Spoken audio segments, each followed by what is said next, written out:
Welcome everybody to another episode of Circle of the Earth Fellowship. We've been gone for a couple weeks, but we're back at it, and we got a new lineup for y'all. So I hope y'all are excited. But before we get into our topic for tonight, let's go ahead and say hello to everyone that, is on the panel, and then we'll do a little housekeeping and get into it. So thank you for all the new subscribers. We're up to 210. We were up to 1212, but after I made that little comedy bit about the Trump thing, people did not like that, and two of them walked away. So sorry if I offended you. I was just poking fun at something to me seemed obviously made up in production. If you feel like he was really shot, I didn't mean to offend you. But I guess we'll see what kind of storm comes from that in just the world in general. So, anyways, let's go ahead and say hello to everyone. We got Maggie back with us. We haven't had her in a while. Good to see you, sister. Shalom. How you doing? To be back. Well, it's good to have you back. So, are you excited to tie? So, what's really interesting about you being here is what you and your family does is a solution to just the problem that we're going to be talking tonight. So, yeah, that's it's pretty awesome that you're here. So, welcome, sister. So Good to take see it over, you. Maggie. And so let's say hello to our sister Marcia. Shalom, Shabbat Shalom, sister. Hi, everyone. GMO, who can't talk about that, huh? Yep. So Pretty easy nowadays, isn't it? Yeah, with all the bioengineering and all the it's in every food almost. it's in your candy bars. You'll say it's Yeah. All right. Well, let's jump over to Robert. Good to see you, brother. Shabbat Shalom. Shabbat Shalom or Shalom, um, everyone. Yeah, you got the GMO, you got all that, but there's also the soy that's yeah. put into everything. Soy boy. Yeah, Soy boy, and you could almost say gotta that's get those are gotta get the moves. yeah, and that's bioengineered stuff, right? So there's genetically modified organisms. That's one thing that they put in our food. And then a whole nother thing is bioengineered food, right? So even most of the wheat products are bioengineered because they take out the everything that's good and then they synthetically add the things back. So it's everywhere, but there's definitely ways around that. But let's jump over to our brother Kyle. Good to see you, man. You got to spend 4th of July with me and my family and our friends. We got Tyler Porter came. He came shooting with us too, so that was awesome. Fun. And so good to see you again since I last saw you. Yeah, it wasn't that long ago, only a week. So Yeah. yeah, this is a great topic. It's almost not conspiracy anymore. People are just accepting it, and they're are trying to be more cognizant about how they shop and what they consume, what they put in their bodies, because as we know, Well, okay. Oh, did we freeze? You froze to me. yeah, you're frozen, Miss Marcia. Oh, There you go. You're back. I'm frozen. You were, but not anymore. But anyways. But yeah, you're right. Like it's almost been. It was such a conspiracy that when it came true, they didn't say, "Oh my gosh, the conspiracy that they've been talking about came true." What it shifted to was whether it was like kind of like a moral decision because it was like these things are like the conspiracy now, which was back then too, is that there is nefarious reasons why these things are in our food. It's not just to cut costs. It's not just to make things better. The conspiracy is that they're purposely making it worse, and that's obvious. I agree. Yeah. Sweet. Well, last but not least, we got our brother Frankie B. Shabbat Shalom, brother. Good to see you. Shabbat Shalom, everyone.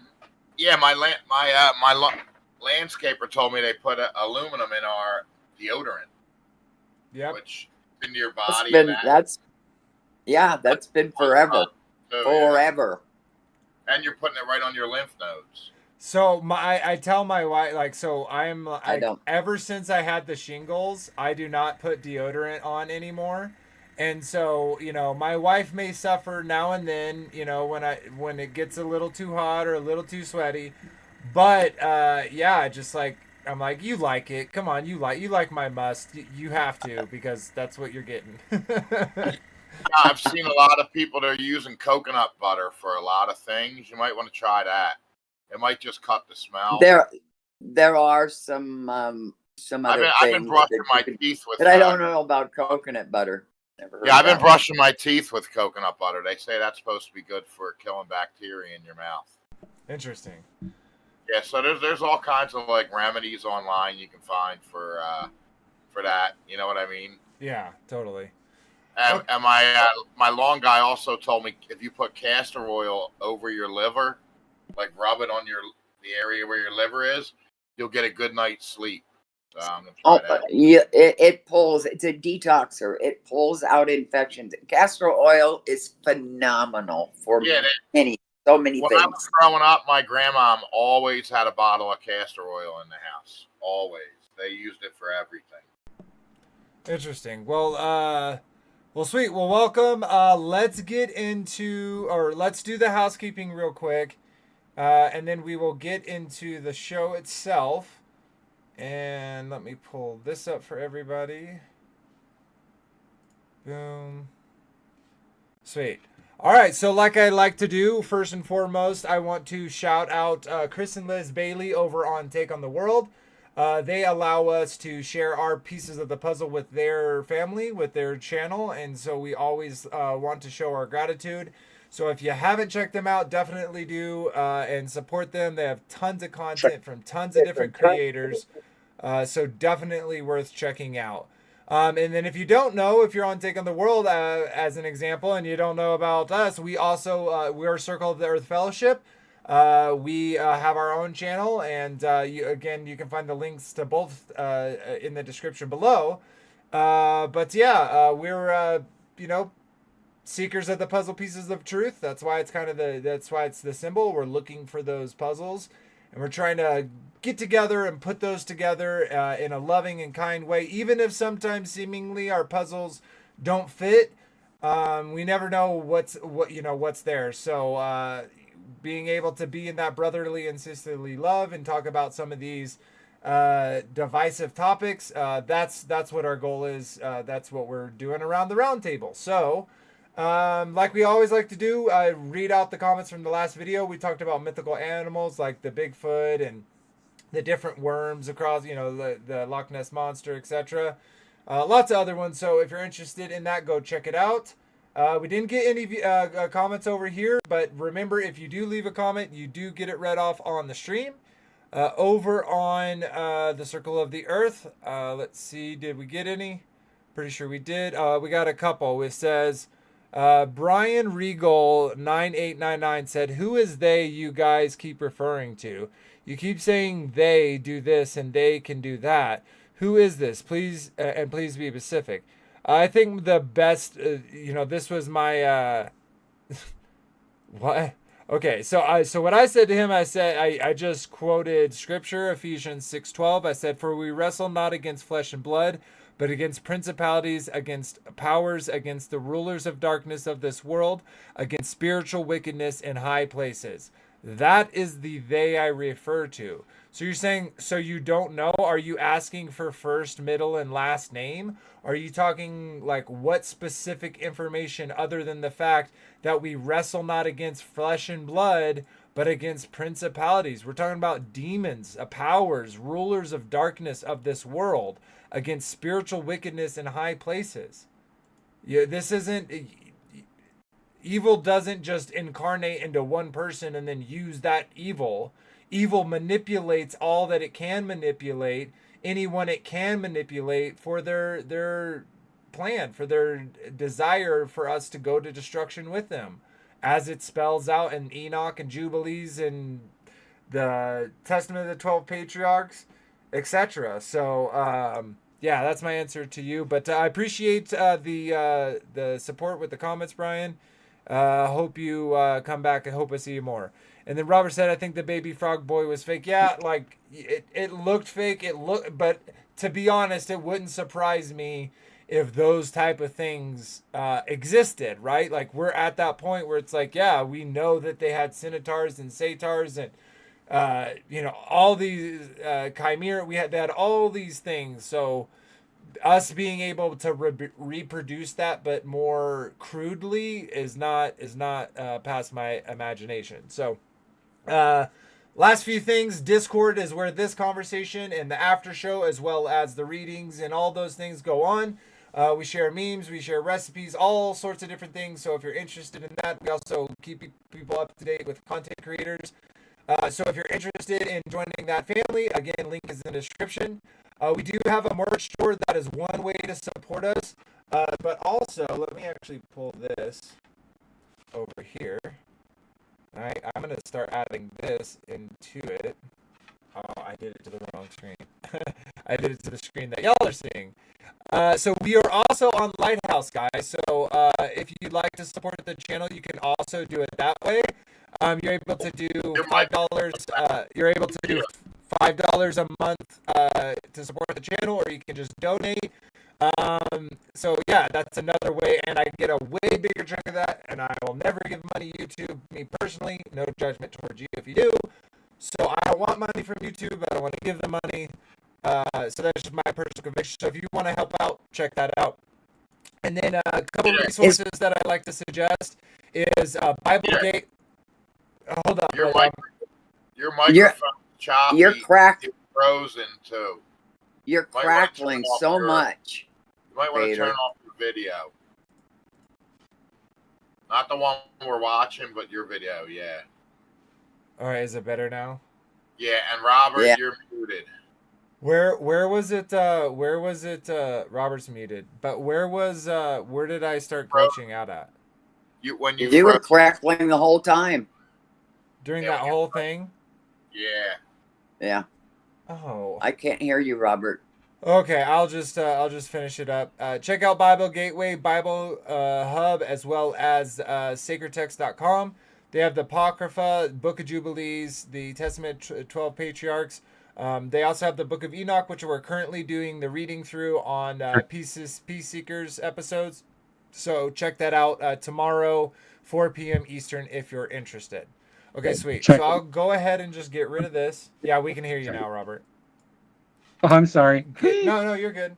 Okay, hopefully that solved the issue as far as it crackling and stuff. That was pretty crazy. But sweet. Okay, so we're talking about GMOs. You still have a little crackle. Really? Doesn't he, everybody?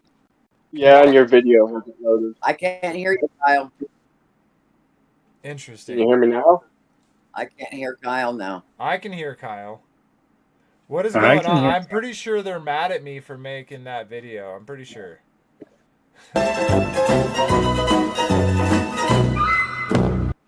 Okay.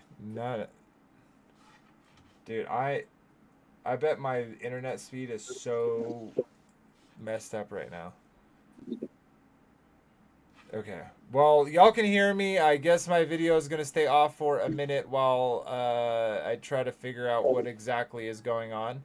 But anyways, so we're going to be talking about GMOs tonight. And like Kyle indicated, this is not really a conspiracy. Like most people know that genetically modified organisms are out there, and that that is just a part of how things roll, right? Like that is a part of our society. That is a part of how food is now produced in this country.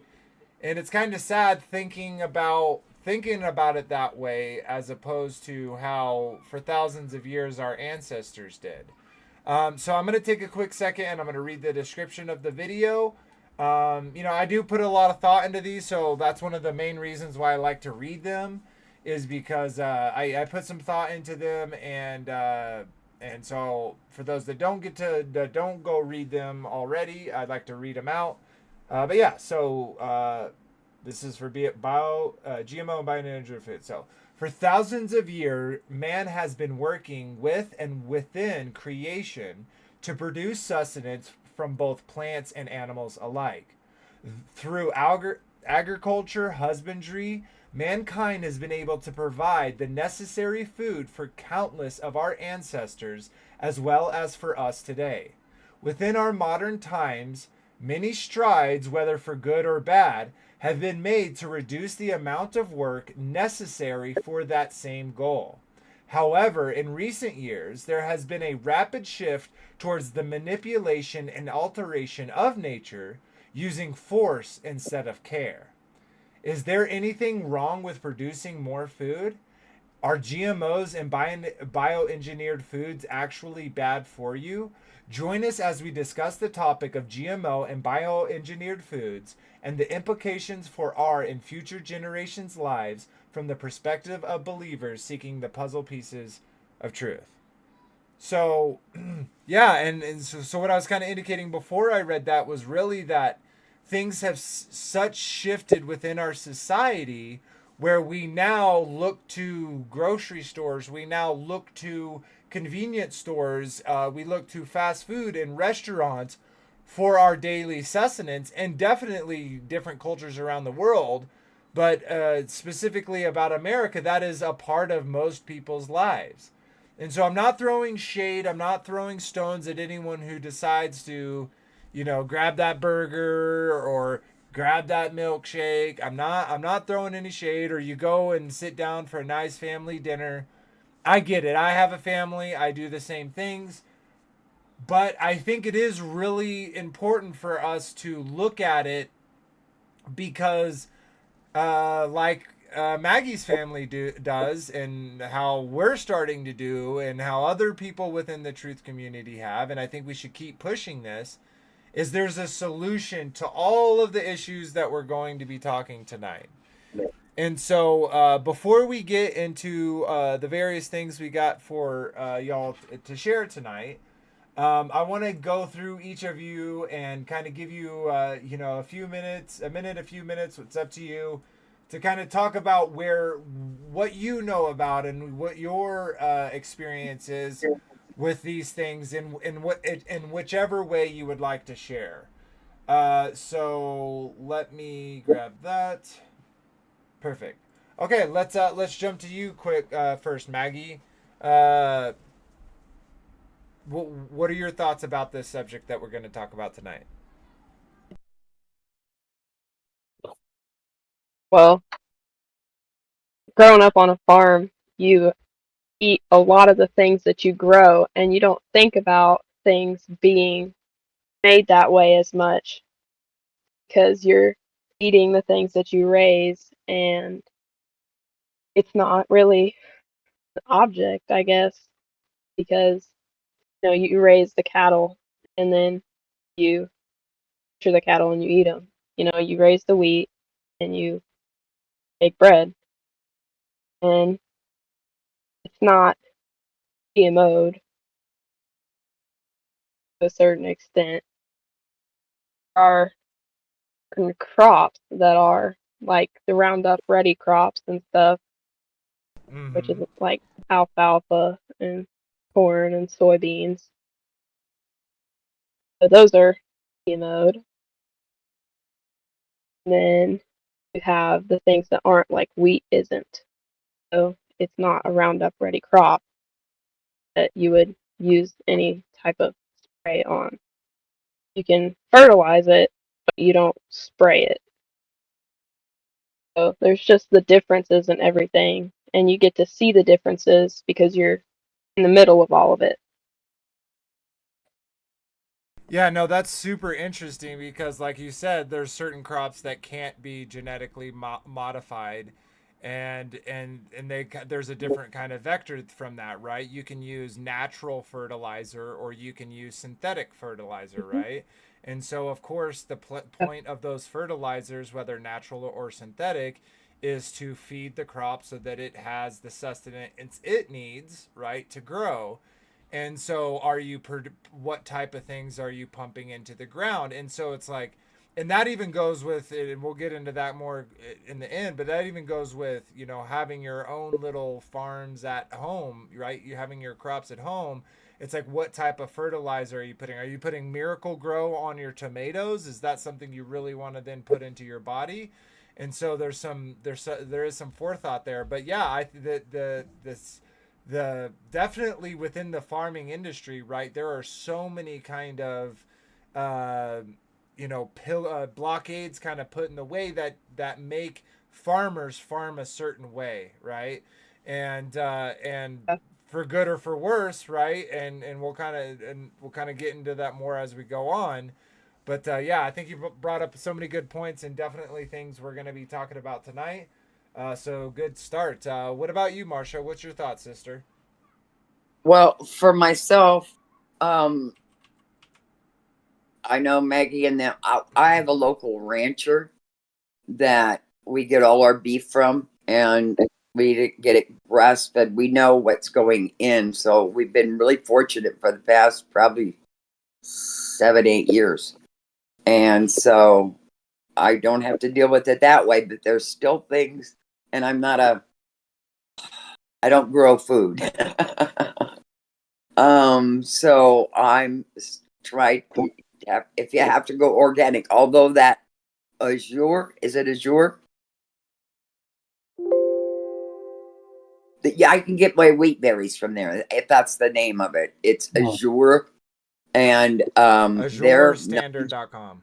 yeah, they're and to bake bread with, and I get the wheat berries and grind them and get the bread that way. So there is ways of getting non-GMO things, but there are other things, boy, and you're gonna find out some of the things on the label. If you should really start checking them out, because one of the things, it was a supplement, mind you, and it was something Karen C. I asked Karen C. about, and she looks up the ingredients on one of the things. She goes, one of these things actually, it's called glycerin something that sounds really, and it was from an E. coli derivative. Go figure. I said, yikes. And so we learned something. So you almost have to know, Google everything of what ingredients are in things. You just don't know. And then to find out what it's really derived from.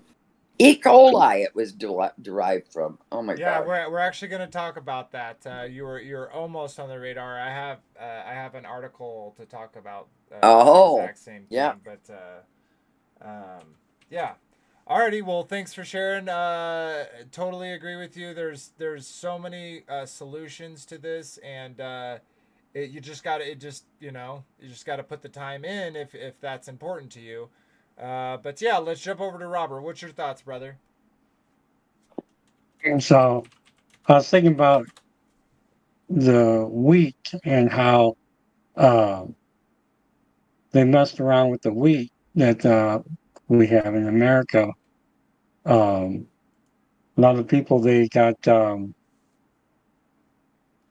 what do they got? What do they call that again? You got the gluten. They, Yeah, gluten free. Yeah. yeah, you got to they have to get gluten free because they can't have the gluten. But my understanding, the wheat of yesterday, or they still have wheat around that's like hasn't been modified, that someone can eat that and not have any issues. Right. Kind of like drinking raw milk. Someone who's lactose intolerant drinks raw milk and they don't have the same intolerance to it. Amazing. Exactly. My wife was lactose intolerant. She's fair skinned, redhead. Her whole life, she'd always have to take pills after eating ice cream or eating a lot of like pizza or anything like that. And as soon as we switched to raw goat and cow milk, boom, no longer a problem. She no longer has lactose intolerant. And to the wheat and the gluten, her friend, uh, exact same thing. Gluten intolerant, can eat my pancakes whole wheat, no issue. So yeah, and that's more of the solution, right? We can just start doing these things our own. Yeah, it takes a little time, but it's a lot. It would be a lot easier for me to go to the store and buy some pancake mix and mix some water in with it and make pancakes. But the time that it saves me compared to the damage I could be doing to mine and other people's bodies by giving them that thing, totally not worth it. Sweet. Let's jump over to you, Kyle. Give us your thoughts, brother. Yeah, I guess I've always kind of been raised to look at labels and watch what I eat. Although I've learned to be even more severe about it since coming to Torah. But I at least was raised try to avoid junk foods, watch out for genetically modified stuff, which definitely was in the supermarkets when I was in high school, I believe. So uh, I've always kind of had this natural opposition to it, but they find a way to put it in everything we eat, and every time we go out and eat somewhere at a restaurant or whatever, chances are that they've brought something in that's genetically modified. So really, unless you're cutting it right at the root and you're saying I'm going to grow this food and I'm going to eat what I grow, you're taking kind of a risk, unless you go to farmers markets. But yeah, uh, it's a real problem we're facing now because it's almost like there's more genetically modified food every single day than there is natural organic food. And it's getting more crazy how they're, uh, you know, more creative ways of making it palatable for people, which is some of it's mind blowing. Like And 3D printing your food. uh-huh. Yeah, And think 3D about printing. this. Think about this. Think about the fact that they spend all of this money on R&D in order to make these things, to create these things. Yet something like a tomato that you take the seed, you put it in the earth, you give it dirt, manure, and water, just those three things, you will make more tomatoes than your family can even use, and you will have to give them away so they don't spoil in your cabinet, right? Just from one tomato plant. And so, yet they put all this money into doing these things to the food when it would be so much more simple to not do those things and just make the food regularly. But that in lies part of the problem, right? Well, it's nefarious. Totally Absolutely. nefarious. Alrighty. Well, last but not least, we got our brother Frankie B. What are your thoughts about this topic, bro?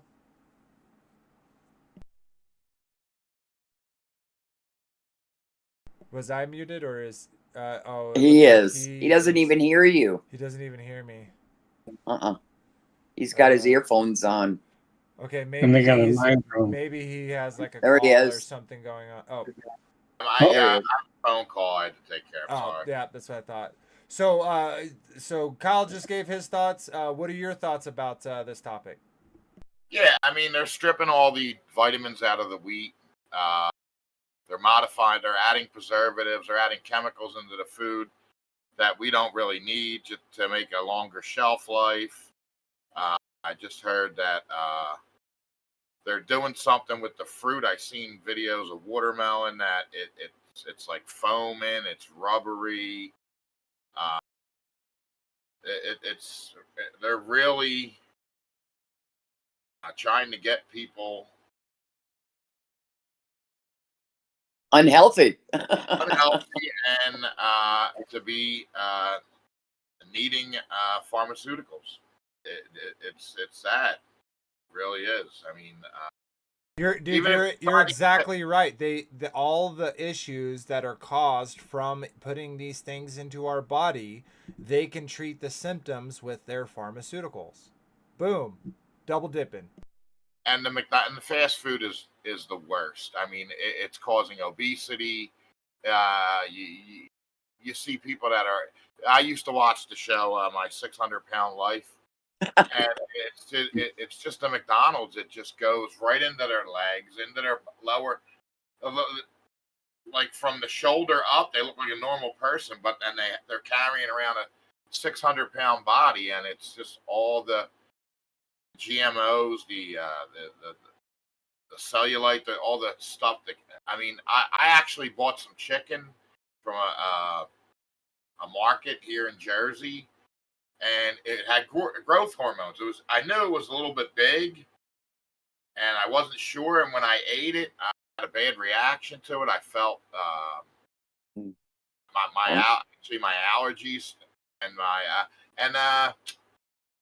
psoriasis with the itching. I started itching on my neck real bad, and my nose started running. And I think the psoriasis is linked to what they're putting in the food. I think you noticed that, right? But I think a lot of people don't notice that. They don't. Right, I think it's called eczema, where you get them itchy spots. Yes. Those dry spots. Yeah, and I think that's linked to the poisons that they're putting in the food. Totally, and a lot of people don't make that correlation. They ate that thing, and then a day later, half a day later, they have a symptom. They don't go, "Oh, I ate that thing, therefore I'm having this symptom," right? And so it's even easier to miss if you don't look into it. And they're advertising the eczema medicine on TV, and I realized it, and I'm like, it's a reaction to the food. And I had to throw the chicken away. I spent like $10 on 4 chicken thighs, and I had to throw 2 of them away because I correlated the bad reaction to the chicken. And then I bought steak off the same place, and it had red dye in it. You know, because they didn't want it. Maybe the meat was a little greenish, and I noticed when I cut them out of the packages, this red dye was just coming off the meat. I kind of washed it off, and I still ate it, and I spent a lot of money for it. Yeah. And you're spending like $12 for this meat, and you're getting bad reactions to it. I mean, it's sad, man. Actually, a couple guys at work, they went to a butcher in the mountains, and they got a whole cow cut up. It was a really good deal. Yeah, we have a local Torah observant Christians that we've known from church and stuff. We buy whole like goats or whole lambs from them. I buy a side of beef. I buy a side of beef twice a year. And I heard the Amish, they have really good meats. So I'm just shopping around to get. I just really want to get some good meat that I can enjoy. Yeah. I mean, I don't mind paying money. I don't mind paying money for good food, quality food. But that's what's interesting, right? Is the cheaps.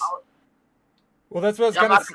Oh, sorry. Go ahead. I'm not going to pay the same price for meat that's either got red dye in it or it's shot up with growth hormones. You know what I mean? It's sad. But think about this: the food that they put all of this research and development, all of this money into producing, right, is cheaper than the food that you don't have to do any of that to. All you have to do is let nature take its process. You water the food, you feed the crops, right, or the animals. It's super easy to do, like comparatively to doing all this research and looking into the DNA and looking into the genome and then splicing the alligator test, like whatever, to the stupid stuff. So, but they do it anyways. Too. If you're paying $1 or $2 for a cheeseburger, are you really getting meat? Yeah. I mean, you're paying $2 for a double, or for a quarter pound, or for a double cheeseburger from McDonald's. I mean, really, are you really getting real meat? And they're serving 1 billion people a day. Yeah. Is that real meat? I mean, my God, you got to ask yourself. For sure. Is it really just only $2 for a McDonald's hamburger? I'd swear it would be more. It used to be $1. I think it's probably like on the $5 menu now, but still, even though, I mean, Five Guys, they use real meat, and their burgers are like $15 a piece. But you're getting quality food. What? Yeah, I mean, no, their meals. Maybe I don't know. No, $15 you get hamburger. You get a double bacon cheeseburger with lettuce, tomato, onions on it. It's like $12. I would never get such a thing. I would if it. I'll pay for a good meal. I don't mind paying for a good meal, but I'm not paying for. I don't want to. I don't want to put crap food in my body. You know what I mean? Well, then don't Like eat that. bacon. Oh, there's some good beef bacon. Yeah, I love beef bacon. Beef bacon is my favorite. And you could get- All right. Oh, sorry. Go ahead. So yeah, let's start sharing some videos we got here. Okay, so this Yami, how do you like Bill? Yeah, that's the one I was talking about, the watermelon. Yeah, the watermelon video. Yep. So let's check this out. For some mysterious reason, in the past few months, there's been loads of videos popping up all Should over we social all media of people. Take our video off. Yeah, let's go ahead and do that just so the video plays nicely. I'm little quick announcement. I've got a new computer. It's coming. I'll have it soon, and I'm hoping like these issues, these freezing issues and stuff like that. If this doesn't correct it, then it's like I need to get like a fiber to my house or something for the internet. But yeah, let's check this out. Maggie, if you would drop off a camera just for the videos, I would appreciate that. People buying what looks like fake food. It all started just a couple of weeks ago in the United States when several people started noticing that there was something off about the watermelon that they were buying on the supermarkets. So I got this watermelon up, and I like to rinse my watermelon before I cut it, and it's like peeling. Does anybody has problems with their watermelon like this? Oh my god. This is the craziest thing I've ever seen.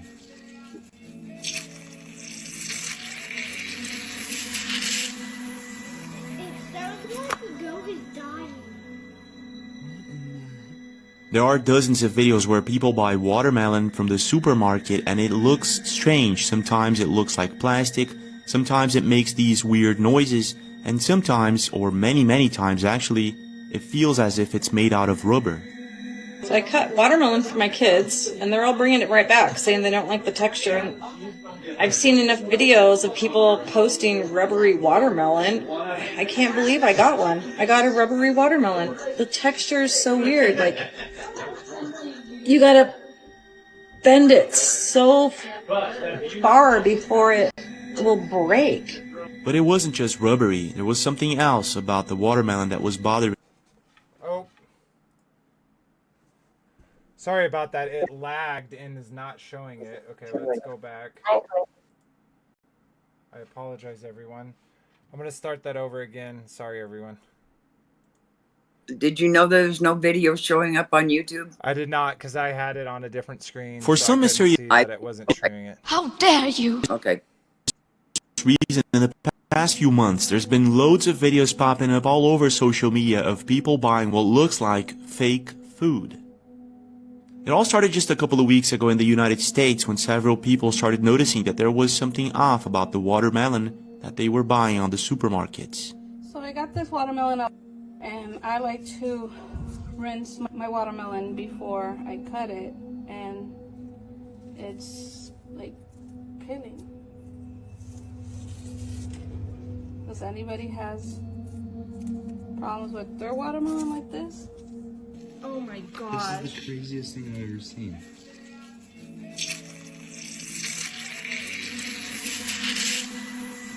It sounds like the goat is dying. There are dozens of videos where people buy watermelon from the supermarket and it looks strange. Sometimes it looks like plastic, sometimes it makes these weird noises, and sometimes, or many times actually, it feels as if it's made out of rubber. So I cut watermelon for my kids, and they're all bringing it right back, saying they don't like the texture. And I've seen enough videos of people posting rubbery watermelon. I can't believe I got one. I got a rubbery watermelon. The texture is so weird. Like, you gotta bend it so far before it will break. But it wasn't just rubbery. There was something else about the watermelon that was bothering a lot of people. Okay, y'all. I threw this watermelon out over a week ago. It smelled really good. Bought it for more. cut it open, and it was like plastic. Tasting it was absolutely horrible. I didn't really know what to do with it, so I threw it outside. This is a week later. It looks like mud. What's going on? It was pretty obvious that there was something off about the watermelon and a lot of people were noticing it. But here's the thing, it wasn't just the watermelons.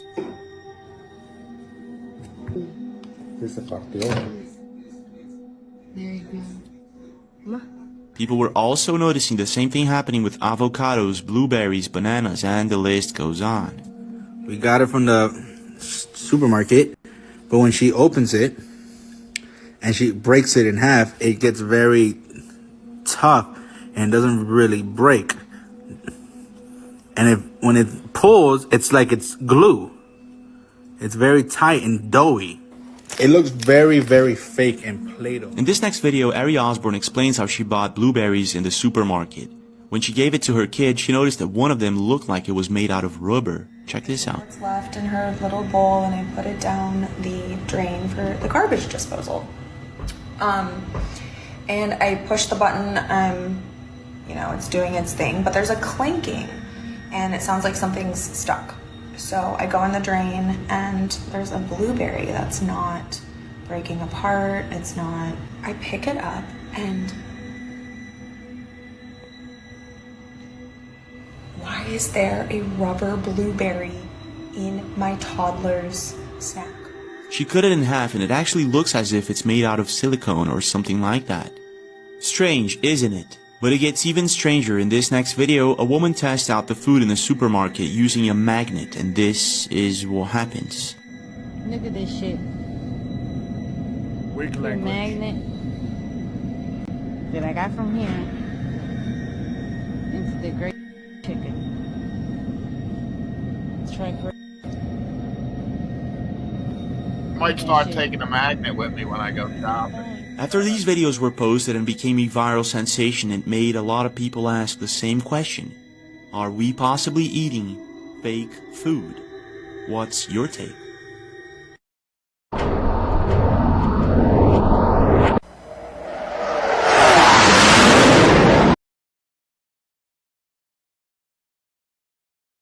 Yeah, I heard that it's a certain foundation.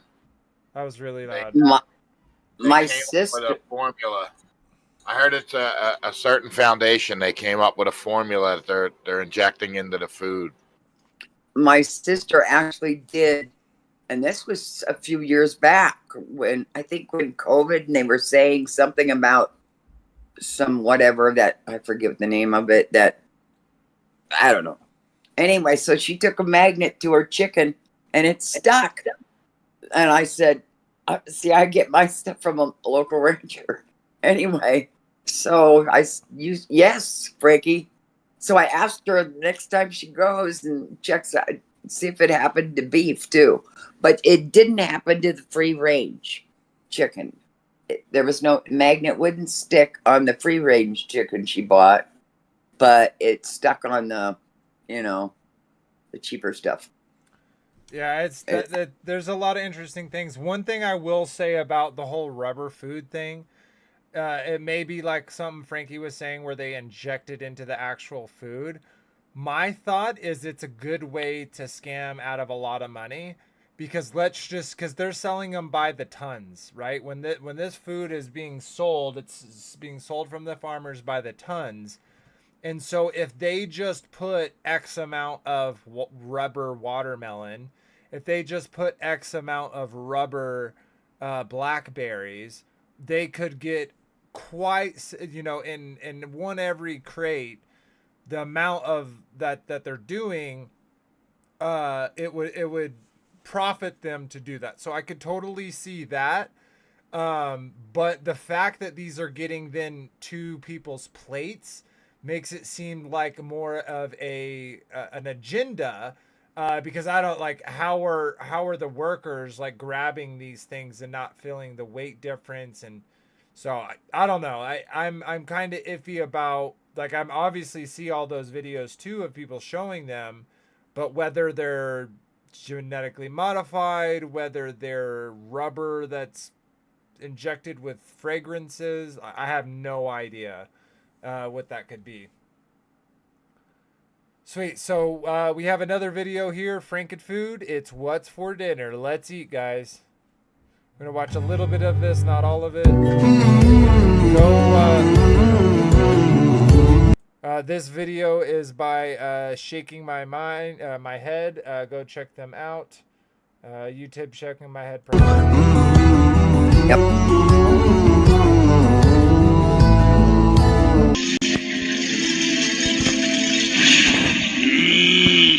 It's alive! Alive! Look, Smithers, a twitch. It's moving. It's alive. Yes, it's alive. It's alive. It's alive. It's alive. It's alive. A message from the false advertising industry. We've successfully used the word natural to sell billions of dollars of product that nobody would otherwise eat. Foods that have been fertilized in sewage, food products that have been processed beyond all recognition. And by adding the word natural to genetically modified organisms, we're doing God's work. Literally. I mean, we are claiming all these life forms that he or she never had the foresight to create. And we're making sure that people think of them as natural. And it feels good.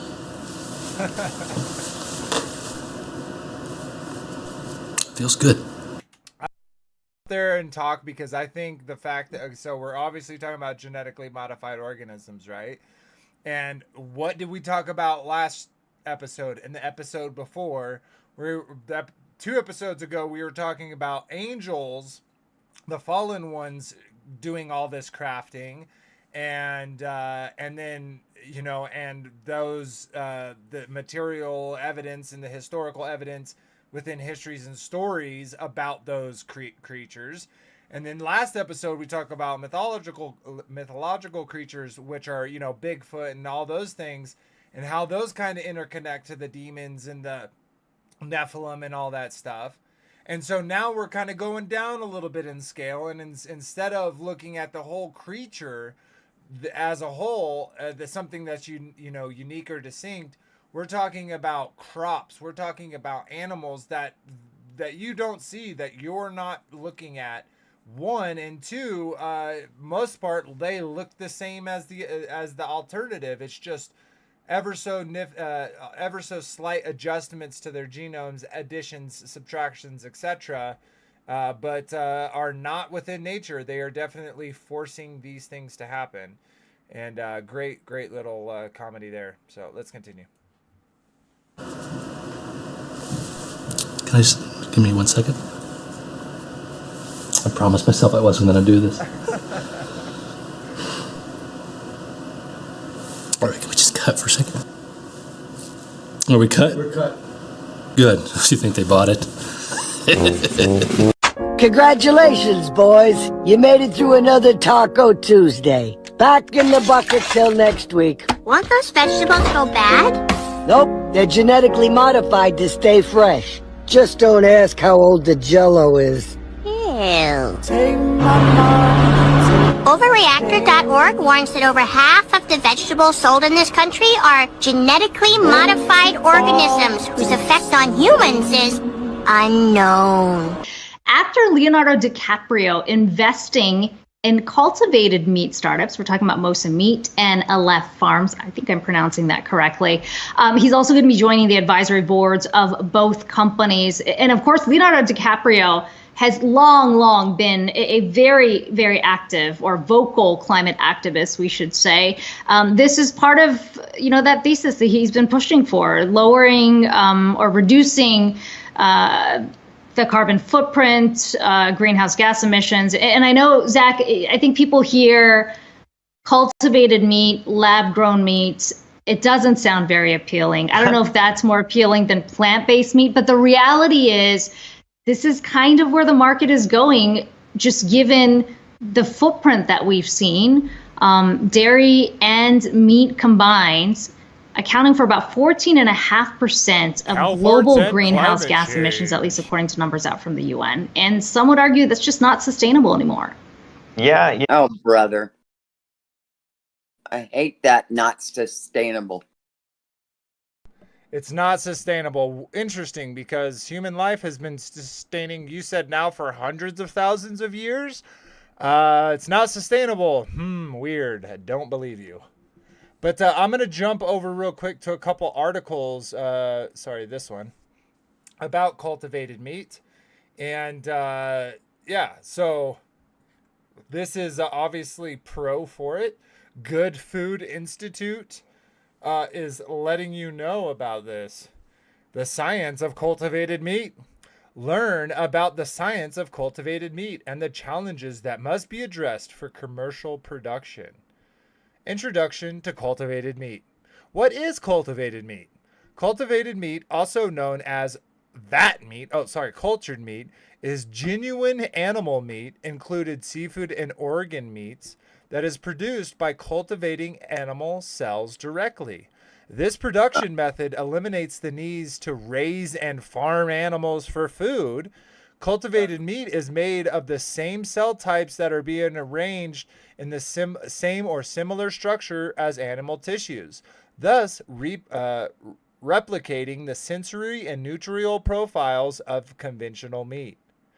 Dutch scientist Mark Post unveiled the first cultivated meat burger on live television in 2013. 2 years later, the first 4 cultivated meat companies were founded. The industry has since grown to more than 150 companies on 6 continents as of late 2022, backed by $2.6 billion in investment, each aiming to produce cultivated meat products. Dozens more companies have formed to create technology solutions along the value chain. Decades of accumulated knowledge in cell culture, stem cell biology, tissue engineering, fermentation, and chemical and bioprocess engineering preceded the field of cultivated meat. Hundreds of companies and academic laboratories worldwide are conducting research across these disciplines to establish a new paradigm for manufacturing commodity meat products as at industrial scales. So we'll go into this a little bit, but okay. Let's just read. Okay, so this is the cultivated meat made. The manufacturing process begins with acquiring and banking stem cells from an animal. Okay, so what do you do once the animals are all gone? If your aim is to get rid of the animals and just produce it in vats, like PETA would love that. Anyways, these cells are grown in bioreactors known as colloquially as cultivators, at high densities and volume. Similarly to what happens inside of an animal's body, the cells are fed oxygen-rich cell culture medium made up of basic nutrients such as amino acids, glucose, vitamins, and inorganic salts, and supplemented with growth factors and other proteins. Oh, what are those growth factors and other proteins? We would all love to know. Changes in the medium composition, often in tandem with cues for a scaffolding structure, trigger immature cells to differentiate into the cellular muscle, fat, and connective tissues that make up meat. The differentiated cells are then harvested, prepared, and packaged into the final product. Weird. This process is expected to take between 2 and 8 weeks, depending on what kind of meat is being cultivated. Some companies are pursuing a similar strategy to create milk and other animal products. No, thank you. I'll just take it from the nipple. I'll just take it from the udder, okay? It's not that hard, guys. It's like they think that cow farts are literally the problem. So to get rid of the cow farts, we need a bioengineer. We need to cultivate meats in a vat. So freaking disgusting. So let's jump back to that video and keep chugging along. We'll watch this for a little bit. You know, you cover our kind of climate front here for us, Yahoo Finance Live. If there was a meat reporter here at Kiko, I guess it'd have to be me because, you know, I'm a big meat fan, you know, and we talked about this in the morning meeting, just very different. You can talk about plant-based lab-grown meat, obviously not the same it might appeal. It all comes down to taste. It might appeal more so to maybe conscious carnivores out there, but I still think there will probably be, regardless of price and pricing pressures there, as that comes down, or that's the belief that it'll come down, there'll still be people who just prefer the old-fashioned, real deal, came from a cow meat, or came from whatever animal meat, and I think that might just be, something that it shakes out over time relative to price and comfortability. But I mean, speaking of DiCaprio here, we've seen him invest in a few of these lab-grown companies before. Even on the diamond side, came out really against the idea of mining diamonds in Africa, invested in a few companies, Diamond Foundry being the big one that he's invested in. So the idea of lab-grown anything, not foreign to DiCaprio. Interesting to see him, though, double down in the meat space. Maybe they can change the branding a little. Lab grown anything just doesn't sound appealing. In full disclosure, I do eat meat, so I'm not anti-meat. It's just when you look at the numbers, it's just not sustainable. And here's a number to throw out here. Global meat consumption expected to grow 40 to 70% by 2050. The cultivated meat market, and this is according to numbers provided by these companies, expected to reach $25 billion by 2030. And we were just showing some other companies on our screen that are in this space. We're not just talking about meat. There's a company called Finless Foods that is doing cell-grown seafood, lab-grown seafood. So, I mean, there's a lot of innovation happening in this space, and all of that is dictated by the market and where things are moving as a result of climate change. Blah, blah, blah. Build back better. Blah, blah, blah. Green economy. Blah, blah, blah. How double dog. How dare you? There were lots of questions that came in regarding GMOs. A lot of people want to know how you balance the opportunity to address food scarcity with the concerns that many have around GMOs. Right, so genetically modified organisms, that's where you create a new seed by using some biological approach that changes the gene. One example is you can put a gene in that prevents the plant from getting disease. And so a disease that's wiping out the crops of poor people and causing tens of thousands to starve, you can get rid of that. Just buy this $100,000 bag, 1 ounce bag of this magic susu sauce and spread it over your crops, and we'll cure your disease that we caused. Yeah. And they're such liars. I mean, they say that there's going to be more, we're going to have more people with more meat. The one thing that's not happening, the baby boomers, the big population, we're all going to be dying off, and people aren't having as many children these days. They're lying. Yeah, they're so. Yeah, that's the foundation I was talking about. With the rubbery fruit. Gotcha. But I like your theory on the poundage. If they throw some rubber fruits in there, they'll get more pounds. And that makes a lot of sense too. Well, heck, what they're doing now, and this has got nothing to do with GMO, but they used to be the party pack, and now they're just lessening. They're lessening the ounces of everything inside of stuff and actually costing more. They're doing it. Yeah, they're doing all kinds of. That's all for profit for sure. So yeah, doing it on purpose. There's plenty of land in this realm. Yes, that we can grow real crops, and in good areas. There's plenty of land where we can grow cattle. Yes, there's tons of land that's maybe not like cultivation ready right now, but we have the ability to cultivate it. Like absolutely, exactly.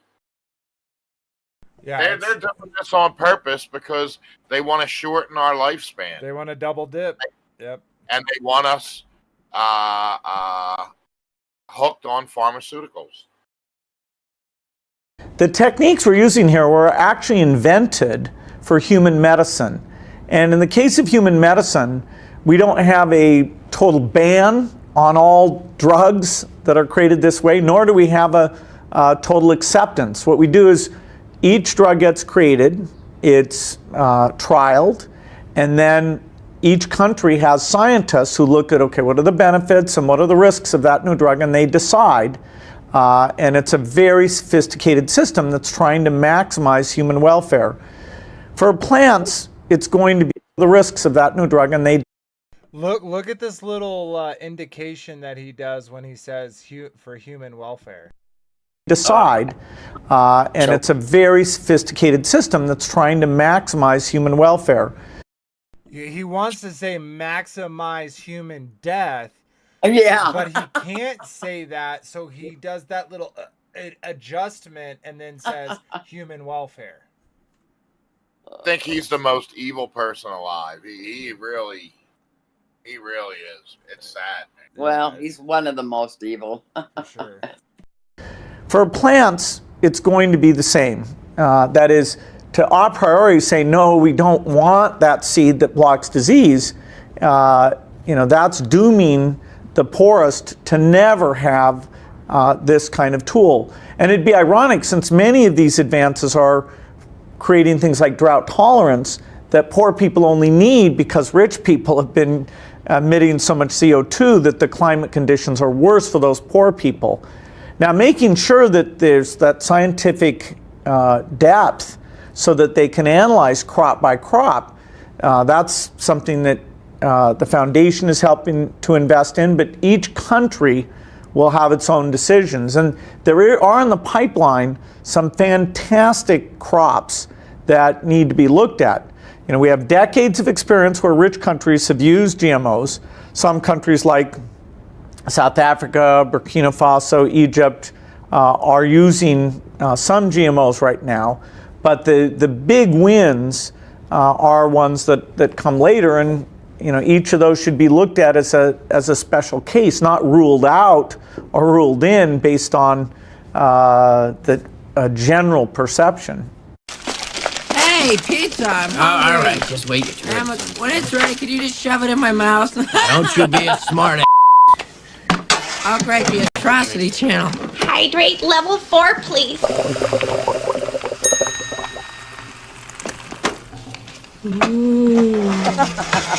Is it ready?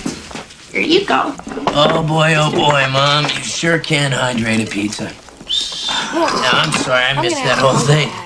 Al, I'm just worried about Jennifer. Almost like a spot. Dad, it's for you. All right, well, take that. It's a little bit mushy. Almost like a sponge. It's cultivated in a lab from fish cells by Hong Kong-based food tech startup Avant Meats. Fish maw is the swim bladder of large fish like croaker. It's a delicacy in Chinese cuisine, and it's believed to have many health benefits. 花膠本身咧，佢係好高蛋白質啦，咁其實你對皮膚好好啦，好有 collagen 啦。High-quality fish maw can sell for thousands of dollars a pound. But the demand for seafood has led to overfishing and driven some marine species to the brink of extinction. Fish farming, or aquaculture, has been touted as a solution to overfishing, but it can have harmful environmental consequences such as ocean pollution. Companies like Avant Meats want to solve these problems with cultivated fish. The company also makes cell-based fish fillets. So this lab-grown meat is made from grouper. The texture is a little bit different than fish normally would be. It's not quite as flaky. I'm pretty squeamish about eating any kind of animal. I was a vegetarian for 10 years, but knowing that this wasn't an actual fish, I actually feel okay eating it. Smart. Hey, lady, where did they get those cells to cultivate that meat? From a real animal. Avant Meats is still developing its products, but it plans to start selling them sometime in 2022.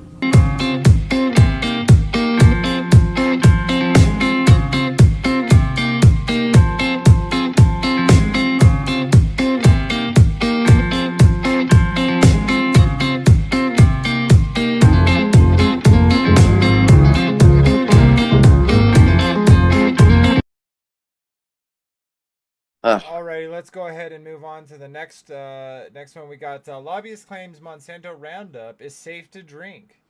Yeah, so we had Maggie talking earlier about how Monsanto has created Roundup ready crops like corn and soy and things like that, and that Roundup ready stuff is obviously not good for you. But let's see what this guy has to say. I do not believe that glyphosate in Argentina is causing increases in cancer. You can drink a whole quart of it and it won't hurt you. You want to drink some? We have some here. I'd be happy to, actually. But not really, but not really. I know it wouldn't hurt me. If you say so, I have some glyphosate. No, I'm not stupid. Okay. So you. No, but I know so it's dangerous, right? No, people try to commit suicide with it and fail fairly regularly. Tell the truth. It's not dangerous to humans. No, it's not. So you're ready to drink one glass of glyphosate? No, I'm not an idiot. Interview me about golden rice. That's what I'm talking about. Okay, then it's finished. Then the interview is finished. That's a good way to solve things. Yeah. You're a complete jerk. So yeah, dude, why wouldn't you drink the glyphosates? I thought it's completely safe for humans. Will you drink it? No, I'm not an idiot. What, you think I'm not an idiot? Like how can say that? Like, dude, there has to be some spiritual implications, like growing old faster, losing your mind, to being able to say, oh, it's completely safe. No, I will not drink it. I'm not an idiot. I'm not an idiot. To hold those two beliefs at the same time. It's literally preposterous. Yes. All right. Secret ingredients. Let's check this out. Oh, there we go. Actually revealed that they found numerous types of cancers in virtually every organ and gland of the animal's body. The experiments that they did clearly showed that glyphosate causes several different types of lung cancer, as well as causing interstitial destruction of the cells of the lungs, which would lead to COPD and asthma-like conditions. So in my particular situation, it's particularly close to home because my wife Jermaine has COPD, and the doctor's prognosis back in 2002, there was nothing they could do for her. She has less than 2 years to live, and I told the pulmonologist, not on my watch. And that's when both of us changed our diets.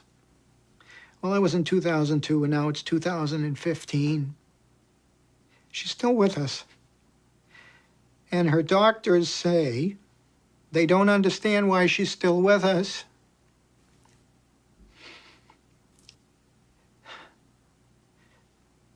They attribute it to her diet. They say it's your organic diet that's keeping you alive. Monsanto knew. And that's what makes me angry. They knew. And they lied.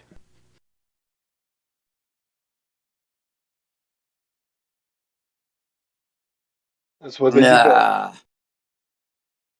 Yeah, Satan definitely tries to kill, steal, and destroy, and so yeah, well, they love it. You really think about it, they've been doing nefarious things, just like pasteurized milk. That is not good. Now, how long has that been? 1918? I don't know. Yeah, it's been a long time, for sure. All right, let's check this out. The non-GMO scam. I think milk is the grossest thing ever. Totally. Welcome to another episode of Poison in Your Food. I'm Dr. Darren Wayne, your food scientist, also known as the Food Guru. What does the non-GMO label really mean? We see the non-GMO label everywhere these days, on all sorts of products, from junk food, yes, to, of course, certified organic products. But have you ever asked yourself how these junk food makers can claim to be non-GMO when none of their junk has ever even been certified organic? The answer is simple. You don't have to be organic to claim non-GMO.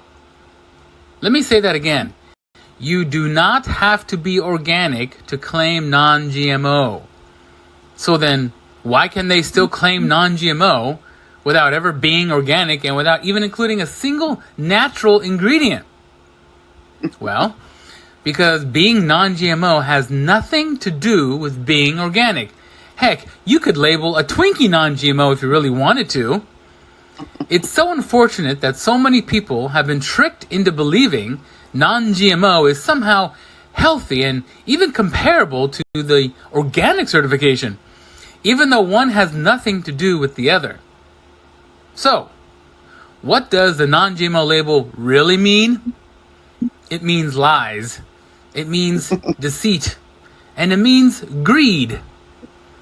You see, when GMOs became a thing and everyone around started noticing just how dangerous GMOs are, the junk food makers got together to discuss an incredible opportunity for them, which was to make their junk food seem healthier by simply slapping a non-GMO claim on their junk food packages.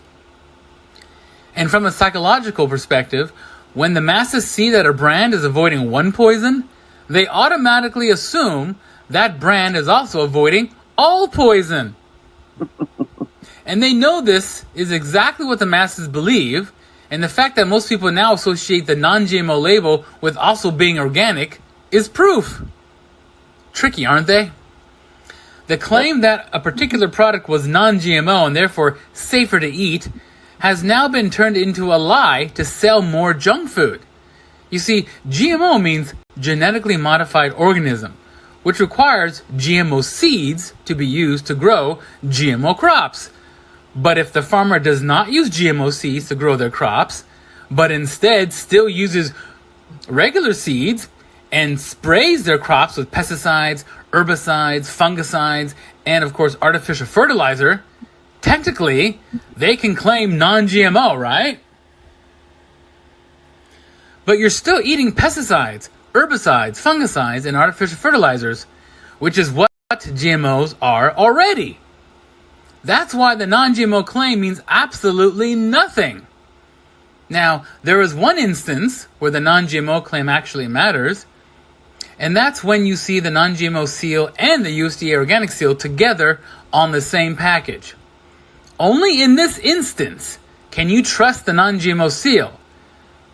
But then again, the only way to become organic certified is if the food was grown without GMOs. So that means that the non-GMO seal is certainly useless when it is on junk food, but also useless when it's on certified organic too. And don't get me started on what I think certified organic is and how it has been slowly becoming less and less organic over the years, which is another episode. The only way to avoid all the lies out there is to eat 100% clean every day. Check out more from the Mill Beatrix lifestyle over here on BitChute if you're interested. All right, so you were kind of talking about this a little bit before, but aspartame patent reveals E. coli feces used. The European patent for aspartame is now available online, and it confirms the artificial sweetener is made from the waste products of genetically modified E. coli bacteria. Though this fact was reported as early as 1990, not much attention was paid at the time to aspartame and its maker, Monsanto, which has allegedly added GM aspartame to soft drinks in Britain. The patent refers to cloned microorganisms later revealed to be genetically modified E. coli bacteria. They are modified to produce an especially large peptide used to create aspartame. The cultivated and well-fed bacteria then produce proteins which contain the aspartic acid salicylic amino acid segment required to produce the sweetener. The bacteria waste is then treated to turn the large peptide and a free carboxyl group into dipeptide. The dipeptides are then treated with alcohol and methanol to produce aspartame. Controversy has steadily grown around genetically modified foods and GM giant Monsanto. Coke recently ran an ad campaign defending their use of aspartame, saying studies support the product's safety. Oh, weird. Coke did an ad campaign defending it after doing studies that they paid for to save their products. Also, he used to be a huge gum chewer. Definitely check your gum, guys, because the E. coli poop is what is the sweet taste you're tasting when you are chewing most gums. Sorry if I'm ruining that for you, but you know what else is all the shiny stuff like Skittles or maybe or Skittles and things like that? That's pork. Just to let anybody know. But the E. coli, the thing, glycerol monocrate is derived from E. coli, and it was in supplements. Oh, okay.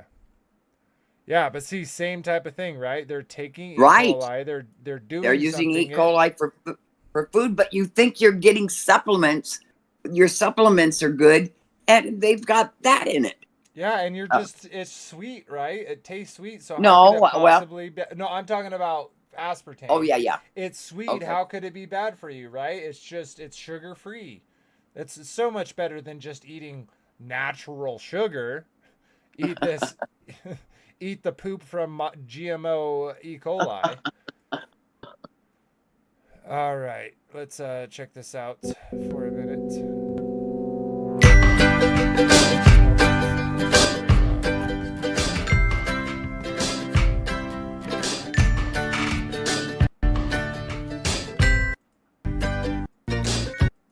Bahashem, Hahakodash. Okay, Double honors to the elders and apostles of Great Millstone who. It's too much. Too much, bro. Let's see if I can do a little refresh on this.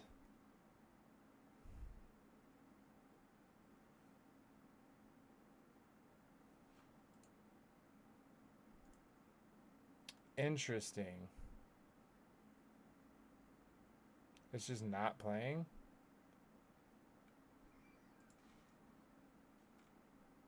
Okay. Give me 1 second, guys. Let's go here real quick. Let me go. Is it a good video?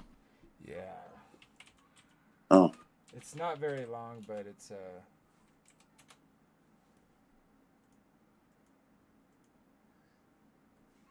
Let me pull this up real quick. It's like 54 seconds long.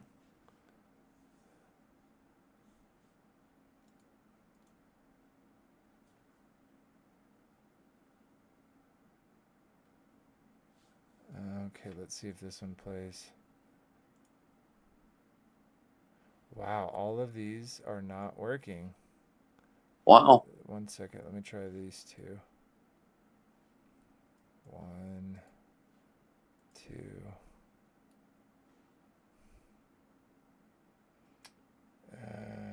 Okay. Switch this back over.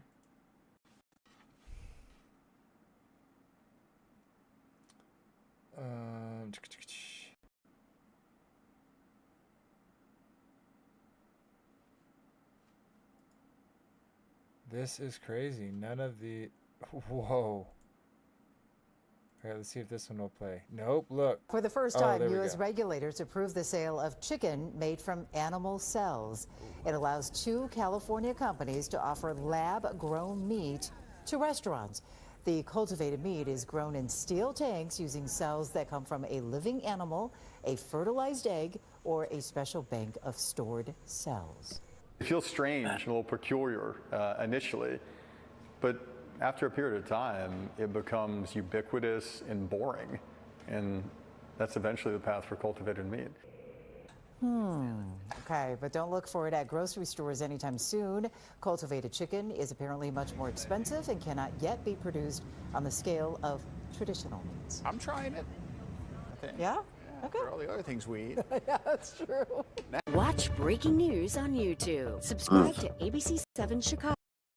Yeah, so just another, just another indication that, like them putting, like, I'll try it, I'll eat it. And so gross. All right. Interesting. Is this not... Is it like bit shooter? Okay, let's try this one. Hey guys, welcome back to Yanasa TV. This is from Yanasa TV. Cool. Yeah, NASA. How about NASA? TV. I know that video yesterday was pretty long, but I wanted to make sure that I didn't cut anything out so nobody could accuse me of cherry picking information. But today I wanted to talk about something else. I've been in some conversations with some other agricultural professionals in our area, people who deal with a multitude of different farms, and we were just kind of having a casual conversation about what we think may be like the biggest issues for agriculture in the near future. And some of these issues you guys have heard of, some of them have gotten a little more intense in the last few days. And so I'm going to dig a little more into one of these issues, but there's a lot going on right now. When you look at water rights, for example, out west, this has been an ongoing issue for years. And then we saw the curtailment order in Idaho, and it really kind of opened a lot of people's eyes. And traditionally, I may have been one of those people who said, hey, senior rights holders have senior rights. But then, in recent years, what we've seen is a lot of large investment groups coming in and buying up water rights to flip them for millions of dollars worth of profit to city development and things like meta data centers where why do we need all these data centers anyway? It's like, I feel like we're building an infrastructure of spyware across the country because Facebook, man, they collect a lot of data on you. It's a little unnerving if you think about it. But water rights is definitely a big issue. The drought conditions here in the southeast, something I'll talk about once we have a little more information on it. You've had a lot of crop losses in South Carolina, a lot of crop losses in North Carolina. But to be able to measure the extent of those states and how it's going to impact the overall harvest this year, I think it's still too early to tell. There's a chance for recovery in some areas. Another issue we talked about was PFAS chemicals. That is a big issue that we're going to see regulatory movement on, and I think it's going to have far-reaching impacts as they continue to figure this thing out. I don't think, I haven't spoken to anybody that agrees that PFAS are good things to have around, but the reality is that they're here. They're everywhere. Mitigating that is going to be very tough. We have to kind of start with the manufacturing side. I do think it's interesting. There was a recent university study out of Texas, I believe, and they determined that there's a lot of PFAS contamination coming out of lithium batteries. And in general, kind of our green power grid, if you think about the solar panels and other things that are using products that have these chemicals in them being installed across the country and on farmland, nonetheless. I don't know if you guys have ever been out to where there's a lot of wind turbines. Some of you live in those areas. Sometimes you see those turbines leaking oil, all sorts of chemicals as they spin around, and nobody comes out to fix them. A lot of the companies that install these wind turbines end up going bankrupt. They're operating off of government grants. It's completely unsustainable. And then they don't. This is getting a little off topic, but I just wanted to show real quick, like, farmers are dealing with these issues, and it's not a lot of most people don't have to deal with these issues. One, because they're not growing in mass, or two, because most people get their food from grocery stores, me included. So we're taking steps to change that and to fix some of these issues with solutions that are super simple, but they just keep going. Okay, we are live. We are live! Okay, wait. I'm trying to remember where I had that set. Let's go ahead and play this one first. and then we'll come back to this other one. So we have a serious problem in the making here, folks, and it looks like it isn't going to go away anytime soon. For several years now, we have seen the push for more sustainable living, which includes the propaganda for the sale of insects and lab-grown meat for human consumption. And anyone with more than 2 brain cells can intuitively surmise that this is a bad idea. Florida now poised to become the first state in the nation to ban lab-grown meat. We're not going to do that fake meat. So here's what happened. The GOP-led House of Representatives in Florida passed a law that stops the making and selling of lab-grown meat. If someone breaks this rule, they could face a second-degree misdemeanor charge. Now, this law is waiting for Governor Ron DeSantis to decide if it becomes official. He's already said he's on board with it, stating, "We're not going to do that fake meat." People who support lab-grown meat say it could be a good alternative to the regular meat industry, which they think is bad for the environment. Some other states have made rules about how lab-grown meat has to be labeled, but Florida is the first to flat out ban it. Some other states like Arizona, Alabama, and New Hampshire are thinking of doing the same thing. Even Italy said no to lab-grown meat last year.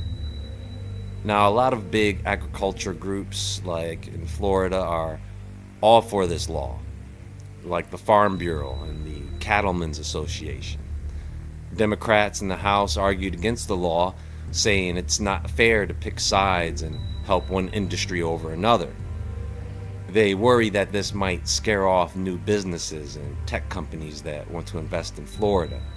At the same time, there are those, of course, who think that most people aren't even going to be interested in lab-grown meat. One Republican lawmaker, Dean Black, who's also a cattle rancher, doesn't think lab... I just want to stop and say thank you, NASA. Thank you, space, for giving us this. Because, you know, like the fact that we can just grow meat in vats, you know, we just got to add another vat, another stainless steel tank to the ISS, and boom, they get meat forever. Grown meat is really meat at all. He says it's more like a bacterial culture and doesn't have the same qualities as real meat. And he is absolutely correct about that. So, after the vote, Florida's Agriculture Commissioner, Wilton Simpson, said this law is about making sure Floridans always have enough safe and affordable food. The House and Senate both voted for this law, so it's moving forward. As it should. Because above everything, this has never been done before, and we don't know what's going to happen to people when they start eating this stuff. This all feels like another experiment, and we already have ethical laws in place that make experimentation on humans illegal. We need more government leaders to stand up and just... That's such a good point right there. You know, it's illegal to do direct experimentation on humans without their consent. Yet, if you put it in the food, you can kind of do that without having to pay them or for their consent. I guess it is their consent when when we buy it from the grocery store or the fast food restaurant. Say no. That's like what Bill Gates said in the prior video, where he's like, there's a kind of a gray line when it's in your food. Such a gray line, you know, it is. It's a big, thick band gray line. Save us from the madness.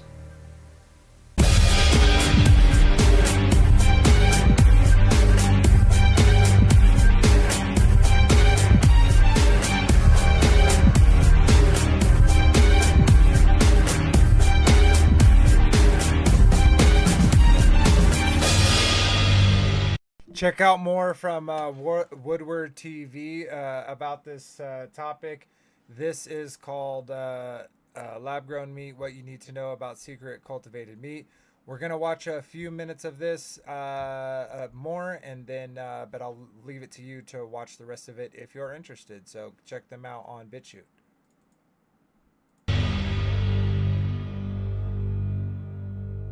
I like him.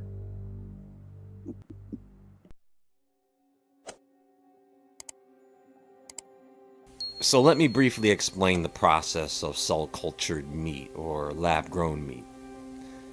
It begins with isolating a small sample of animal cells, typically obtained from a muscle biopsy taken from a live animal. These cells are then placed in a nutrient-rich solution known as a growth medium, which provides the necessary nutrients for the cells to multiply and grow. Now, over time, the cells organize themselves into three-dimensional structures that resemble real meat tissue, with scientists using various techniques such as scaffolding for the cells to grow on and bioreactors to support this growth. Once the cultured meat reaches the desired texture and consistency, it is harvested from the lab and processed into familiar meat products like burgers or sausages. Before being sold to consumers, the cultured meat may undergo additional processing to enhance its flavor, texture, and appearance. Then the finished products are packaged and distributed to grocery stores, restaurants, or other food outlets for purchase and consumption. The United States and Singapore are the only countries that have approved this to be safe for human consumption. And that alone should be a major red flag. The United States wants you sick. They want you taking more drugs on top of drugs on top of drugs. So right now, there are more than 156 countries around the world that are producing cultivated meat. And several of those countries... He said 150 countries, right? So 150 countries are producing it, but only 2 say that it's safe to eat. Interesting. Companies are here in the US, and 2 of those companies have already been approved to start selling this stuff since last year.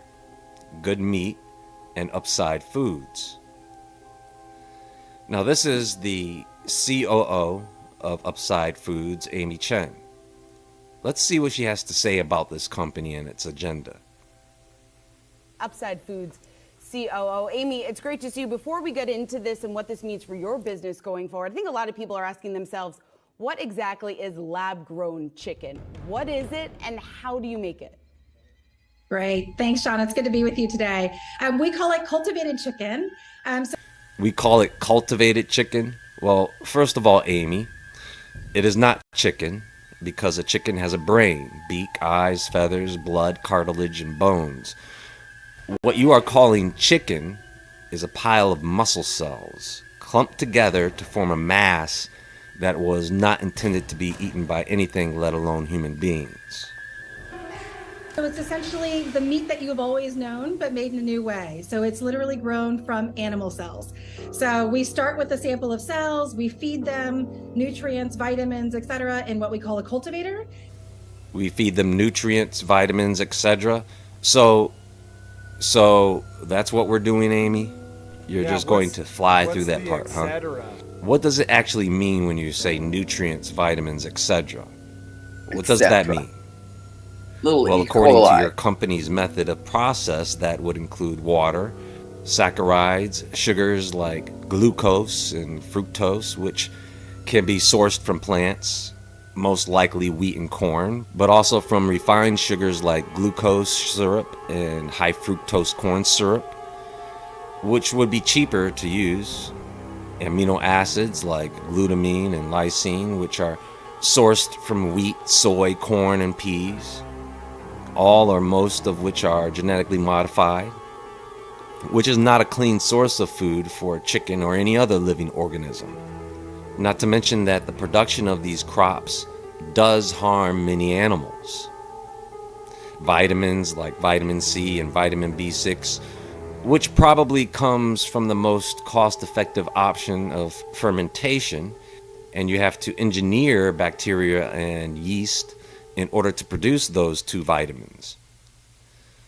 Minerals like calcium and potassium, and these minerals are usually sourced from chemical salts that contain calcium and magnesium, among other minerals. Buffers and processing aids like sodium bicarbonate or baking soda is used so that they can control the pH of the growth medium. Salts. But Amy, you didn't mention that Upside Foods still uses FBS, or fetal bovine serum. Upside Foods website states, "We've eliminated the use of fetal bovine serum from our small-scale tissue production process. It's used in small quantities in our early cell banking process, and still used gelatin and bovine and chicken serum." If you don't know what that is, folks, it's also known as fetal calf serum, FCS. It's a common supplement used in cell culture media. It is derived from the blood of fetal calves, young cows, obtained from pregnant cows during slaughter in slaughterhouses. FBS is widely used in cell culture due to its rich and complex mixture of growth factors, hormones, proteins, lipids, vitamins, and other nutrients that support the growth and viability of cultured cells. So, no animals being harmed in the process of producing this meat? False. And not to mention what trace amounts of this FBS is going to do to the human body. I didn't want to let her get away with just saying nutrients, vitamins, etc. And after anywhere from 1 to 3 weeks, they produce meat that we can then harvest and formulate into any delicious product that you love. Formulated? You mean molded in the shape of a chicken fillet? You can't call it chicken breast because it was never a body part of a full chicken. All you can call it is chicken flesh. By the way, chicken meat contains fat, anywhere from 9 to 20% depending on what part of the chicken it comes from. If this cultivation process does not produce enough fats in the meat, then they have to add it in the formulation process. Sometimes that may be plant-based fats, which is a recipe for disaster. So gross, so gross. What are the animal cells? So gross. The animal cells come from just what you said. Animals. Yeah. So, good rest of the video. Go check it out if you're interested. We got this last guy before we call it a night. We got about 15 minutes. But we'll watch some of this video, talk about it, kind of wrap it up, and we'll call it a show. But still got about 15 minutes. All right. So let's see BJ, can you see me? All right, here's Johnny. All right. To get him to the right part. That's right. Because this OBS studio is being a glitches every time you fucking do something. Oh, weak words. Oops. Weak This is words. not an 603. Have but yeah, just a second. Things that are Sorry, let me find where he actually shows the video. Thought it was right here, but apparently okay. Nope. Gotta find it. Man, I thought it was like right here. Okay, let me skip around a little bit more.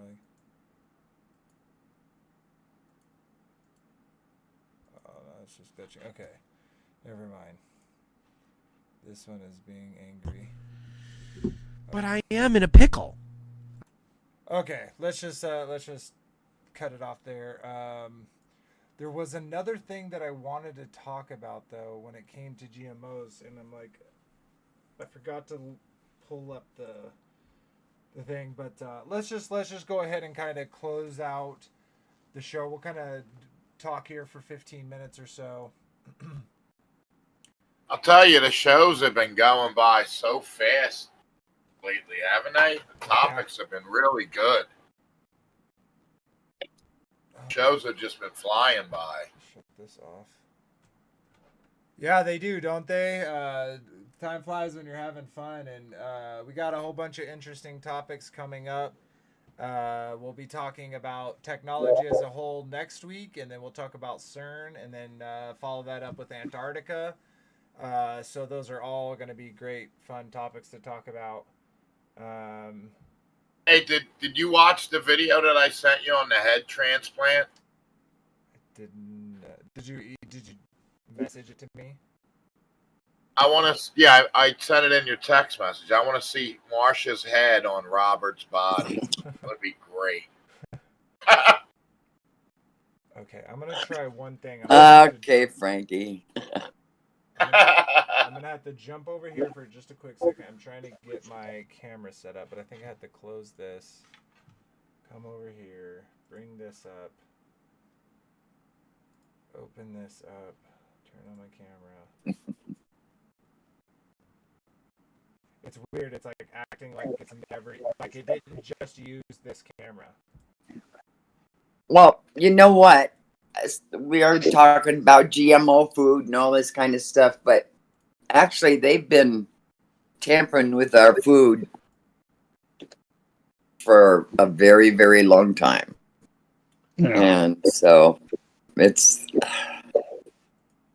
Everybody loves watermelon, right? Yeah. Yeah. Well, seedless grapes. Seedless grapes. Oh, cotton grapes. Oh, I love cotton grapes.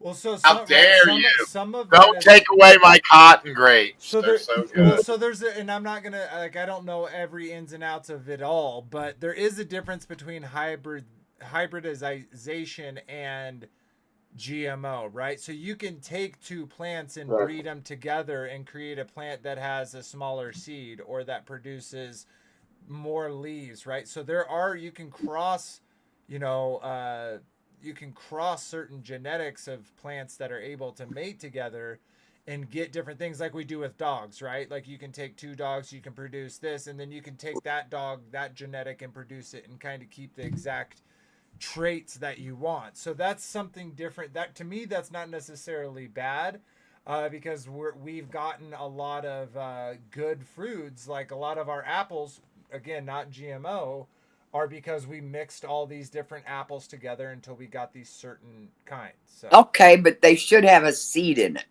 Correct. Yeah, no, totally. But you can like there are, and again, I don't know. I'm not going to say how far they can go on it. But it is easy to confuse hybridization with genetically modified or bioengineered. You can't hear me? I don't know if I was just light, if I was far away. What were you going to say, Robert? I think that was before. I thought I could hear you. Yeah. Oh, okay. Sweet. So let's talk about some solutions here. So like I kind of already said, me and my wife started a garden box. It's one garden box. We have 2 bell pepper plants and a few carrots. And so that's not, that's nothing crazy, right? We're going to continue to learn and continue to grow more and more food. We do take, strides to like Marsha was talking about earlier, azorstandard.com. They sell tons of different products, vegetables, etc. We buy our wheat from them. We grind it up. We get that whole wheat. I make pancakes. She makes cookies. Way better than anything you can buy from the store. Way better in every Not way. Even, it's got so many nutrients in it. Mm-hmm. You think about biblical times. That bread was everything. Yeah. And they had the good seed, And we've kind of talked about it before, right? That man cannot live man cannot live from bread alone, but by every word that proceedeth from the mouth of God, right? So that's the spiritual aspect, but then it kind of indicates, well, yeah, man can sustain himself physically with bread alone, but not wholly spiritually without every word that proceedeth from the mouth of the Father. So very interesting, very interesting. So go ahead, Kyle. Oh, I was just saying bread only sustains you to the grave. Yep, totally.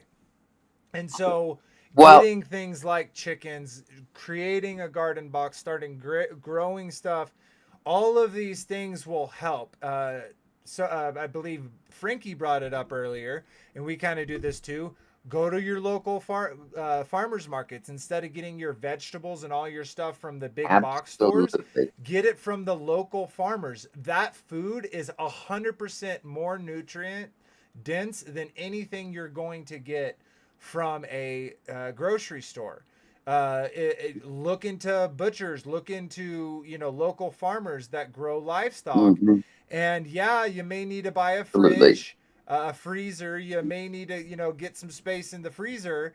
But you buy a whole lamb, you buy a whole goat, you buy half a cow, side of a cow. Yes. You pack away Absolutely. that meat in the deep freezers. That meat, definitely, if you know the farmer, right? You know it was grass fed, Yep. that it was taken Yep. care of, and you can really focus on your local community and giving them the business instead of these big box stores. Yep. And so I found this.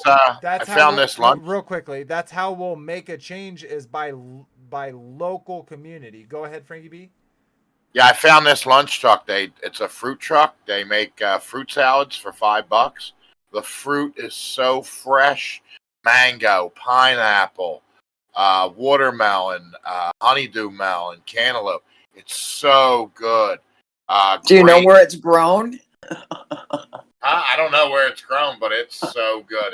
It's better than that stuff you get from like the supermarket, like the No, fresh totally, bowls. totally. And I think they ship them frozen and then they put them in the cooler because they don't last long and they sour. But this fruit that I get from this fruit truck, so good, and it's only $5 and they pack the bowl out. Oh my god, I get 2 meals out of it. I would consider to country dad. I would consider country grass fed as either on the pasture being grass fed or hay being produced. But then, of course, you have to know that your hay is coming from a organic farmer that's not spraying it with pesticides, etc. So it is like, there is effort that you have to put into consuming less and less toxic, food. And again, everyone here, I guarantee you, maybe not Maggie,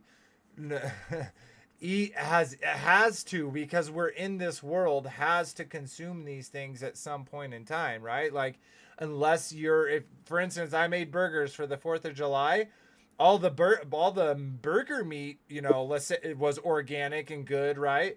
But what about the buns? I didn't make all the bread for the buns. What about the ketchup? What about the mustard? What about Exactly. the mayonnaise, etc.? Right. So Right.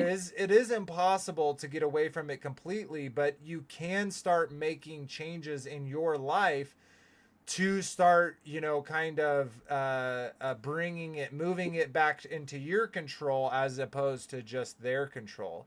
And I think that's Right. really, really important. And supporting farmers like Maggie's family. Maggie's family, they sell grain. So that's definitely if you're in the, y'all are in Oklahoma, right? Or Missouri? Oklahoma.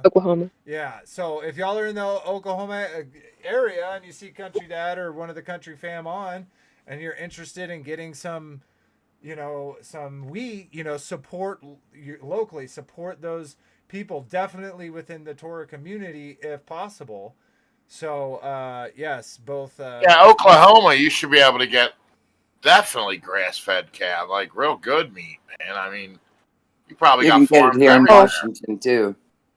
So what, man? Grass fed is, grass fed depends on, how are you going to get your cattle through the winter? Because grass dies in the winter. So you've got to feed them something because they've got to have protein to survive. yeah, That's why most farmers feed cubes or grain, something that has oh yeah, protein in it to get the cattle through the winter. oh So yeah, most grass-fed cattle still are fed a percentage of grain because they still have to have enough protein to make it through the winter. exactly. Totally. You're right. I think fresh cut meat is still better than better than what you're getting from the grocery store. Oh, totally. You know what I mean? Just in the time. Oh, yeah. Right? Like Oh, yeah. when you buy that half and then you take it to the butcher and then you get it processed, you get it wrapped, right? And then you put it in the freezer. That's way better nutrients than the meat that they process at the factory, that they take they put it on an 18-wheeler to take it to the first processing. It processes it there. Then they send it to the distributor who processes it there and packages it. And then it goes on another 18-wheeler that then goes to the grocery store. So you're talking about days and week from when the animal's killed to when it's even on the shelf at the grocery store. So now they have that freeze dry packaging, which is great. I mean, the vacuum sealed. I mean, that is so good. You get all your meat vacuum sealed and you freeze it. What I got. It's cool. Yeah, that's what I have, a vacuum chamber. It's deep where I can. Anyway. Nice. So yeah, there's so many different ways that you can go about in doing this. And again, no one's perfect. We all consume, these toxins. It's literally impossible to fully get away from. I guess unless you're like Amish, right? But then they still got the chemtrail spraying on your fields and. Yeah, I was gonna say they drop it from the sky. Yeah. But that's what. Lastly, I'd like to say is, I think it's important, regardless of what you're eating, to always pray over your food. Because I'm convinced that prayer and your seeking of the Father for that food to be nutrients to your body, for you to bless the hands that prepared that food all the way from the farms to your plates, does that spiritual desire in your heart definitely holds play, definitely is significant. Now, I'm not saying, God, please make me able to drink this gallon of bleach, right? Like, that's obviously preposterous, but that would be testing the Father. But or you can drink glyphosate. Remember? Yeah, it's totally safe, but you're not an idiot. Don't do it. I wonder what would happen if you got on and being made a health news report of how glyphosate is super healthy and that you should rub it on your body nightly and drink at least 2 glasses of it a day. If you would get in trouble for misinformation, or if they would let that happen, that's kind of interesting to think about. Okay, sweet. Well, let's call it a show. We'll go ahead and let everybody say their goodbyes, and then we will skedaddle. So up first is our returning sister, Maggie. If you'd like to say goodbye to the people, thanks for dropping by and giving us the knowledge you have as a farmer and a daughter of a farmer. So yeah. Farmer's daughter. Well, yeah. She's a farmer too, though. Thank you for having. I do. Usually people have farms that the kids are in there working too. And a very busy summer this year. So. That's good news, though, right? Thank you for having me. Oh yeah, wonderful. Our pleasure as always. Sweet. Well, let's jump over to our sister Marcia. Thanks for having me on again, Vader. Our pleasure. Join anytime you want. We love you here. See ya all later. And till next time, what's the subject? We're talking about technology. So anywhere from Blue Beam Project to Slaughter Nanobots to 5G, anything that y'all want to talk about in technology, we're definitely going to be talking about next week. Let's jump over to Robert. What do you have for us, brother? Got nothing. Good night, everyone. See you next week. Sweet. Next up, Frankie B. Shalom, everyone. Yeah, I was just thinking that you got that picture of the Vader in the suit with the helmet. I remember when we first started interacting, we got into some huge arguments. And I was like, this dude, he's crazy, man. But I loved engaging with you. And now look at us. We're 3 years later. We're doing shows. We're close. We're like best friends. It's just great how y'all just moves. Good. Unless we bring up one subject. Here we go. And then again, there's Marcia. Yeah, brother. Well, I always I love that you have stuck with it, even though we have the disagreements, and that lets me that shows your fruit. your fruits of the spirit, definitely. And so I have definitely enjoyed your presence and on all the streams, including tonight. So thanks for being here, and we'll now jump over to Kyle. Give us your thoughts, brother, and your goodbyes. Yeah, thanks for having me on. Great episode. Definitely makes me hungry. I want to go eat now for sure. But for real, yeah, I gotta go. Where's the beef? Yeah, I had more of an appetite about 2 hours ago. Kind of worn off. Watching But that yeah, we could. rubber. Yeah, no, exactly. Yeah, but we can. I guess we can all just be more cognizant and aware of what we put in our bodies, and we can choose to, I guess, pay more to eat healthier in some circumstances. Sometimes it's not always like that, but everyone has some power within their own means to change the market and the world around them. If we don't buy certain products, they won't have the financial demand to keep producing them. But it's a lot of brainwashing and psychological warfare that we have to push through, and people are waking up, but it happens slowly. Yep, change Yeah. slowly over time, and that's part of it, right? We weren't all ready for all this information when we tipped our toes into the conspiratorial world.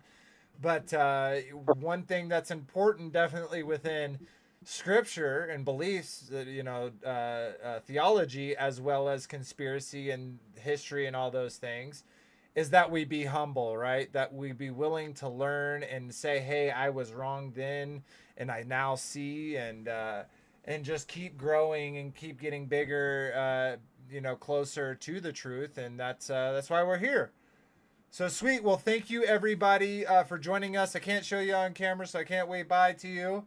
But it was a super fun subject. Thank you for all the recent subscribers and helping the channel grow. Remember, things like comments, subs, likes, shares, all of that really does help the channel grow. And we're less than 800 away from 2,000. We'll be doing another giveaway. So please share it around so we can get there and more pieces of the puzzle for the table.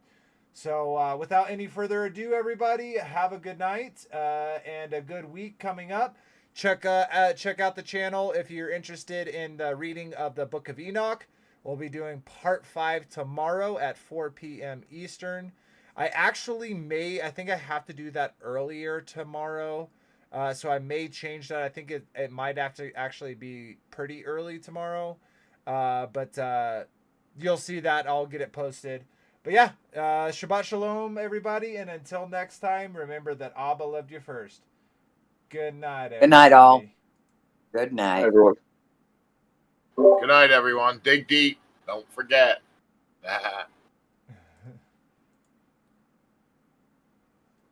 Dig. Here we go. Oh, it's not transitioning. It's being crazy. Oh. It's going crazy. Okay, will you work for me now?